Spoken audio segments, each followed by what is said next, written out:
வாழ்க வையகம், வாழ்க வையகம், வாழ்க வளமுடன். ஆத்ம நமஸ்தே உங்கள் அனைவருக்கும். இன்றைக்கி நாம் பார்க்க போகிறது சோம்பேறித்தனம் இல்லாமல் ஒரு செயலை எப்படி செய்கிறது அப்படிங்கிறத பற்றி தான். அதாவது நாம் ஒரு செயலை செய்ய நினைப்போம், ஆனால் நமக்கு சோம்பேறித்தனம் வரும்.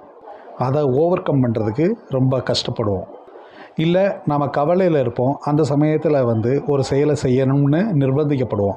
அந்த சமயத்துலேயும் நமக்கு ஒரு சோம்பேறித்தனம் வரும், செயலை செய்ய முடியாமல்.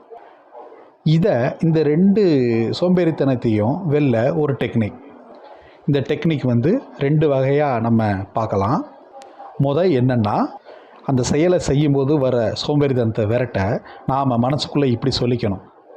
அதாவது, உடனே இந்த செயலை செய்வோம் அப்படின்னு ஒரு முடிவு எடுக்கணும். இப்படி முடிவெடுத்து அதை ஆரம்பிக்கும் போது அந்த சோம்பேறித்தனம் ரொம்ப பலகீனப்பட்டு விடும். இதுவே நமக்கு ஒரு சின்ன எனர்ஜியை நமக்கு அந்த செயலை செய்யும்போது தரும். அடுத்து 2வது என்னென்னா, அந்த சோம்பேறித்தனத்தோடு நம்ம செயலை செய்ய ஆரம்பிக்கும் போது மனசுக்குள்ளே நாம் இப்படி சொல்லிக்கணும், ஓம் நமச்சிவாய ஓம் அப்படின்னு. இதை மனசுக்குள்ளே நாம் சொல்லிக்கிட்டே இருக்கணும். வாய்ப்பு இருந்தால் ஒரு ராகமாக கூட சொல்லிக்கலாம். அதாவது, ஓம் நமச்சிவாய ஓம், ஓம் நமச்சிவாய ஓம், ஓம் நமச்சிவாய ஓம், ஓம் நமச்சிவாய ஓம், ஓம் நமச்சிவாய ஓம், ஓம் நமச்சிவாய ஓம், ஓம் நமச்சிவாய ஓம், ஓம் நமச்சிவாய ஓம்.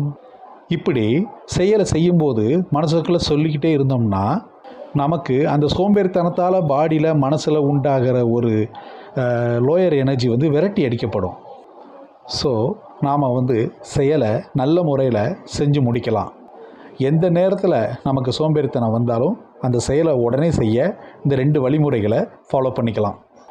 அந்த ஓம் நமச்சிவாய ஓம் ரொம்ப எனர்ஜி கொடுக்குது. நன்றி. வாழ்க வையகம், வாழ்க வையகம், வாழ்க வளமுடன்.